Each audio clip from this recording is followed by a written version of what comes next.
Thank you so much అండి. Last time వీడియోకి చాలా మంచి రెస్పాన్స్ వచ్చింది, టైలర్స్ని ఎలా తీసుకోవాలి అన్న వీడియోకి. అండ్ చాలామంది ఫోన్స్ మెసేజెస్ పెట్టారు, మేడం ఇది మాకు బాగా యూజ్ అయింది అండ్ మా టైలర్స్ సరిగ్గా రావట్లేదు అండ్ పేమెంట్స్ కూడా ఎలా ఇవ్వాలి అన్న దాని గురించి కూడా చెప్పండి అని అడుగుతున్నారు. మీకు ఇన్ఫర్మేటివ్గా ఉంటుంది అండ్ అందరికీ నాలెడ్జ్ షేర్ చేసినట్టుగా ఉంటుంది అని చెప్పేసి ఈ వీడియో అయితే చేస్తున్నాను. Hi, this is Anusha from Maguvan boutique. ఈ వీడియోలో ఫుల్ డీటెయిల్స్ అయితే ఇస్తానండి. మీ అందరికీ కొత్తగా బొటిక్ స్టార్ట్ చేసే వాళ్ళకి ఇది చాలా యూస్ఫుల్గా ఉంటుంది. నేను స్టార్టింగ్లో చాలా స్ట్రగుల్ అయ్యాను, నాకు ఎవ్వరు ఇన్ఫర్మేషన్ షేర్ చేసేవాళ్ళు లేరు. సో ఈ పర్పస్ ఏంటంటే ఈ వీడియోకి మీ అందరికీ కూడా ఇది యూస్ఫుల్ అవుతుంది అన్న పర్పస్తో ఈ వీడియో అయితే నేను చేస్తున్నాను. వీడియోని చివరి దాకా చూడండి అండ్ మీకు నచ్చితే కమెంట్ చేయండి అండ్ మీకు ఇంకా ఏదైనా డౌట్స్ ఉన్నా కూడా కమెంట్ చేయండి, తప్పకుండా దాని రిలేటెడ్ వీడియో అయితే చేస్తాను. సో ఆలస్యం చేయకుండా let's go in to the topic. So last వీడియోలో కొత్తగా బొటిక్ స్టార్ట్ చేసే వాళ్ళు టైలర్స్ని ఎలా రిక్రూట్ చేయాలి అన్నది మీకు చెప్పాను కదా. ఈ వీడియోలో టైలర్స్ రిక్రూట్మెంట్ అయిపోయిన తర్వాత వాళ్ళకి శాలరీలు ఎలా ఇవ్వాలి అని చెప్తాను. సో లాస్ట్ వీడియో ఎవరైతే చూడలేదో వాళ్ళకి డిస్క్రిప్షన్లో లింక్ అయితే ఉంది, అది మీరు చూడొచ్చు. టైలర్స్కి పేమెంట్స్ 3 మెథడ్లో ఇస్తారండి. 1 మంత్లీ పేమెంట్స్, సెకండ్ వచ్చేసి వీక్లీ పేమెంట్స్ అండ్ థర్డ్ వచ్చేసి పీస్ వర్క్ కింద ఇస్తూ ఉంటారు. మంత్లీ పేమెంట్స్ అనేది జనరల్గా జరుగుతూ ఉంటుంది. మనకి టూ టైప్స్ ఆఫ్ టైలర్స్ ఉంటారు. ఒకరు మాస్టర్ టైలర్ అంటారు, ఇంకొకరు కారీగర్ అంటారు. కారీగర్ అనేవాళ్ళు ఓన్లీ స్టిచ్చింగ్ మాత్రమే చేస్తారు, వాళ్ళకి కటింగ్ ఏమీ రాదండి. మాస్టర్ టైలర్స్ కొంతమంది ఏంటంటే ఆల్రౌండర్ ఉంటారు, వాళ్ళకి కటింగ్ వస్తుంది, స్టిచ్చింగ్ వస్తుంది, బట్ మోస్ట్లీ ఎక్స్క్లూజివ్గా కటింగే చేస్తూ ఉంటారు. వీళ్ళు మంత్లీ పేమెంట్సే తీసుకుంటూ ఉంటారండి. మంత్లీ పేమెంట్స్ అనేది మీరు మీ ఏరియాలో ఎంత కాస్ట్ ఉంది దాన్ని బట్టి ఒక్కొక్కరికి ఒక్కొక్కలాగా ఉంటాయి పేమెంట్స్, వాళ్ళ ఎక్స్పీరియన్స్ని బట్టి అది. సో ఇలా టైలర్స్ని ఎలాంటి వాళ్ళని తీసుకోవాలి, ఫస్ట్ మేము బొటిక్ స్టార్ట్ చేస్తున్నాము బట్ ఏ టైలర్ని తీసుకోవాలి అనేది మళ్ళీ వేరే టాపిక్ వస్తుంది. సో ఆ టాపిక్కి మనం జంప్ అవ్వకుండా ఇప్పుడు టైలర్స్లో ఉన్న వాళ్ళకి శాలరీలు ఎలా ఇవ్వాలో చెప్తాను. పేమెంట్స్ 3 మెథడ్స్ అని చెప్పాను కదండి. మంత్లీ పేమెంట్ వాళ్ళకి మీరు ఏం చేస్తారంటే, టైలర్స్ సడన్గా మానేస్తూ ఉంటారు కానీ వర్క్ చాలా ఉంటుంది, అప్పుడు మీరు చాలా కష్టం అవుతుంది. అలాంటి ప్రాబ్లమ్స్ రాకుండా ఉండాలి అంటే టైలర్స్ని తీసుకునేటప్పుడే మీరు టైలర్స్కి ఒక కండిషన్ మ్యాండేటరీగా పెట్టాల్సి ఉంటుంది. అది ఏంటి అంటే, టైలర్స్కి మీరు ముందుగానే చెప్పండి, నేను మంత్లీ ఇచ్చే శాలరీలో ఫస్ట్ 4 months 1000 రూపీస్ నేను మీ శాలరీ నుంచి కట్ చేసుకుంటాను అని. ఎందుకు మేడం అంటే, మీరు వెళ్ళిపోయేటప్పుడు నాకు కంపల్సరీ 15 days ఆర్ 1 month క్లియర్గా ఇన్ఫార్మ్ చేయాల్సి ఉంటుంది. అలా ఇన్ఫార్మ్ చేసి మానేస్తే మీకు ఆ 4000 అనేది మీ చివరిలో నేను ఇచ్చేస్తాను. బట్ నాకు ఇన్ఫర్మేషన్ లేకుండా మీరు మానేశారు అంటే ఆ 4000 మీకు రాదు అన్నది క్లియర్ కట్గా వాళ్ళకి చెప్పండి. వాళ్ళు జాయిన్ అయ్యేటప్పుడు చాలా మాటలు చెప్తారు అండ్ వాళ్ళు వెరీ ఇంట్రెస్టెడ్గా ఉంటారు అండ్ వాళ్ళకున్న ప్రాబ్లమ్స్ వల్ల డెఫినెట్గా వాళ్ళ ఆ కండిషన్స్కి ఒప్పుకుంటారు. అండ్ మీకు కూడా సడన్గా టైలర్ మానేయరు, ఎందుకంటే వాళ్ళు సడన్గా మానేశారనుకోండి వాళ్ళకి 4,000 to 5,000 లాస్ అయితే అవుతుంది. సో ఆ దృష్టిలో పెట్టుకొని వాళ్ళు సడన్గా మానేయరు. కాబట్టి ఈ కండిషన్ తప్పకుండా మీరు పెట్టండి. అండ్ ఎవ్రీ మంత్ శాలరీలో ఫస్ట్ శాలరీలో 1000 రూపీసే రిడక్షన్ చేస్తారు కాబట్టి వాళ్ళకి పెద్ద ఫరక్ పడదు.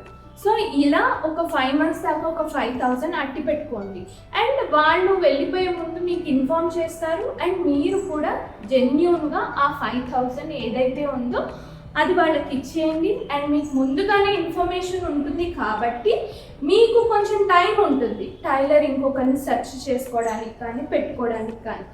అప్పుడు మీకు ఇలాంటి ప్రాబ్లమ్స్, టైలర్స్ వెళ్ళిపోయారు, వర్క్ ఎక్కువ ఉంది, ఇలాంటి స్ట్రెస్ అనేది తగ్గుతుంది. ఇది టిప్ 1. టిప్ 2, వీక్లీ పేమెంట్స్ ఎలా చేయాలి. జనరలీ వీక్లీ 6 days వర్కింగ్ చేస్తారండి. 1 day అయితే ఆఫ్ తీసుకుంటారు. ఒక్కొక్క బొటిక్ ఒక్కొక్క రోజు హాలిడేస్ ఇస్తూ ఉంటుంది. సో ఆ హాలిడే ముందు రోజు పేమెంట్స్ అయితే ఎక్స్పెక్ట్ చేస్తారు. ఎగ్జాంపుల్ సండే హాలిడే ఇచ్చారనుకోండి, సాటర్డే వాళ్ళు పేమెంట్ ఎక్స్పెక్ట్ చేస్తారు కదా. సో పేమెంట్ ఇచ్చేటప్పుడు మీరు 75% పే చేసేయండి అండ్ 25% కూడా పే చేయాలి, but with 2 days delay. So ఈ ఇన్ఫర్మేషన్ కూడా మీరు టైలర్స్ని రిక్రూట్ చేసుకునేటప్పుడు వాళ్ళకి ఇన్ఫార్మ్ చేయండి. ఇలా చేసిన తర్వాత వాళ్ళకి ఓకే అంటేనే ఇలా మీరు పేమెంట్స్ చేయొచ్చు. ఇలా చేయడం వల్ల ఏమవుతుంది అంటే 75% పే చేస్తారు, బట్ మండే ట్యూస్డే వాళ్ళు వర్కింగ్కి వస్తారు. మిగిలిన 25% లాస్ట్ వీక్ది మీరు ట్యూస్డే రోజు ఆర్ వెన్స్డే రోజు పేమెంట్ చేస్తారు. సో ఇలా కంటిన్యూస్ చేశారనుకోండి, వాళ్ళకి ఏమవుతుందంటే మండే ట్యూస్డే వచ్చిన పేమెంట్ అనేది మళ్ళీ వచ్చే సాటర్డేనే వస్తుంది. అంతవరకు వాళ్ళకి పేమెంట్ రాదు. కాబట్టి ఈ కన్స్ట్రైన్ని ఆలోచించి ఆ 2 days పేమెంట్ కోసమైనా సరే వాళ్ళు వెళ్ళిపోయే ముందు మీకు ఇన్ఫార్మ్ చేసి వెళ్ళిపోతారు. అలా కాదని చెప్పేసి మీరు ఫుల్ పేమెంట్ సాటర్డే రోజు చేసేసారు అనుకోండి, మండే రోజు నుంచి రారు వాళ్ళు. అప్పుడు మీరు చాలా స్ట్రెస్ అయిపోతారు అండ్ వర్క్ ఎలా చేయాలో అర్థం అవ్వదు, చాలా కమిట్మెంట్స్ ఉంటాయి. అలా జరిగినప్పుడు కస్టమర్స్ నుంచి కూడా మీకు బ్యాడ్ ఫీడ్బ్యాక్ అనేది వస్తుంది. ఇలాంటివి అవాయిడ్ చేయడం కోసం మీరు 75% వీకెండ్కి పే చేయండి, 25% కూడా జెన్యూన్గా పే చేసేయండి వితిన్ 2 days టైంతో. ఇలా చేయడం వల్ల వర్కర్స్ కూడా హ్యాపీగా ఉంటారు అండ్ వాళ్ళ నుంచి మనకు వచ్చే ప్రాబ్లమ్స్ ఏదైతే అబ్రప్ట్గా మానేస్తున్నారో ఆ ప్రాబ్లమ్స్ అనేది 90% ఛాన్సెస్ తక్కువ అవుతాయండి. ఈ టిప్ని అయితే తప్పకుండా ఫాలో అవ్వండి. టిప్ 3, పీస్ వర్కర్ వాళ్ళకి ఎలా పేమెంట్ చేయాలి. పీస్ వర్క్ వాళ్ళు జనరల్గా చాలా తక్కువ మంది ఉంటారండి ఈ టైమ్స్లో, బట్ పీస్ వర్క్ వాళ్ళు దొరికితే మటుకు మీరు తప్పకుండా బొటిక్ అయితే తీసుకోండి. ఎలాంటి టైలర్స్ని తీసుకోవాలి, పీస్ వర్కర్సా లేదా పేమెంట్సా అన్నది కూడా ఒక పెద్ద టాపిక్ అండి. ఆ టాపిక్ గురించి నేను మళ్ళీ మీకు చెప్తాను, కొత్తగా బొటిక్ స్టార్ట్ చేసే వాళ్ళ కోసం.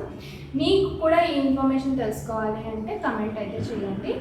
So coming to the point, piece work వాళ్ళకి కూడా జనరల్గా పీస్ వర్క్ అంటే ఎన్ని పీసెస్ పర్ డే కుడతారో అన్ని పీసెస్కి మనం అమౌంట్ అయితే ఇవ్వాల్సి ఉంటుంది. ఈ అమౌంట్ ఏరియాకి కూడా డిఫరెన్స్ ఉంటుందండి. మీరు కస్టమర్స్కి చార్జ్ చేసేదాన్ని బట్టి వీళ్ళకి పీస్ వర్కర్ వాళ్ళకి ఇవ్వాల్సి ఉంటుంది. సో డైలీ మీరు తప్పకుండా చేయాల్సిన ఒక పని ఏంటంటే ఒక నోట్బుక్ కానీ ఒకటి మెయింటైన్ చేయడము.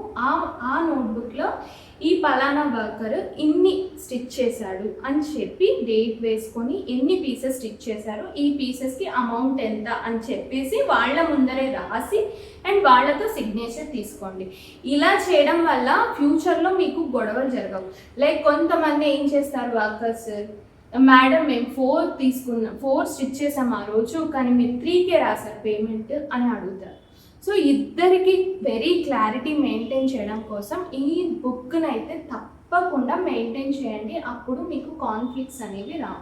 పీస్ వర్క్ వాళ్ళు ఒక్కొక్కసారి పేమెంట్స్ మంత్లీ అడుగుతారు, 15 days అడుగుతారు, కొంతమంది ఎవ్రీడే కూడా ఇవ్వండి మేడం అని అడుగుతూ ఉంటారు.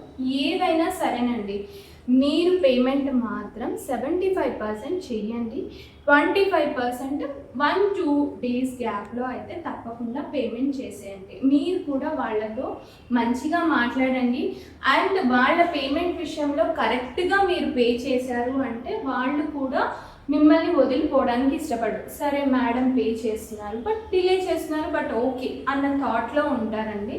సో వాళ్ళని కూడా మంచిగా ట్రీట్ చేయండి. అలా ట్రీట్ చేయడం వల్ల వాళ్ళు మీతో లాంగ్ టర్మ్ వరకు ఉంటారు అండ్ ఇలాంటి ప్రాబ్లమ్స్ అన్నీ ఏవి రావు. సో ఇదండి సంగతి. సో ఎవరికైనా సరే 75% అయితే పేమెంట్ చేసేయండి, బట్ 25% 1 or 2 days డిలేతో ఇవ్వండి.